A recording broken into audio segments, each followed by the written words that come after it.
बाद जा रहा सी देखिया कि एक संदूक रुड़े आ रहा फड़िया किनारे ना लाया कुंडा खोलिया देखिया कि 2-4 दिन की मासूम बच्ची मुंह में अंगूठे जिक्र रसूल अल्लाह कर रही है लेके घर में टूट लगा गायब की आवाज आया क्या मत समझो ससी का संदूक पे खसम आ रहा है मैं दा कसम ना लो मेरी गैर को आवाज सुन ला आवाज कौन करदा जो ससी दे नाल इश्क रुड़े आ रहा इश्क ससी दा लगते जो और नाल मैं हाथ को गल करदा की गल है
हुस्न च मकारे मारदा तुम्हें जवाब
शाबाशी बोल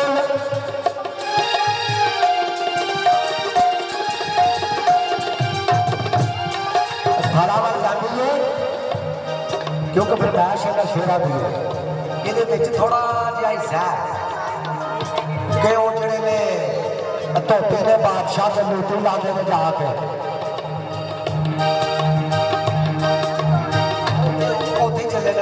जरा पिछे थोड़ा जैसा छड़िया ना वो तफसील गा कर लगे वो जो थला वाले शेर इस्तफसास में करते हैं कि बादशाह को खत लिखा बादशाह साख लैन आया लाठी बाग के उधरों खान पूरन एक बारी आया मुलाकात हुई जरा आदमजा बादशाह ने सस्सी का लाखा बाग सी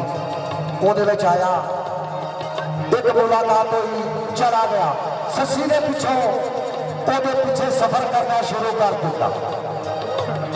जब तुसा बर्दाश्त की है ना तो सस्सी किवें जाती है शहर उसे क्यों जब बलोच आए पैर पाया तो की होया किस तरह होया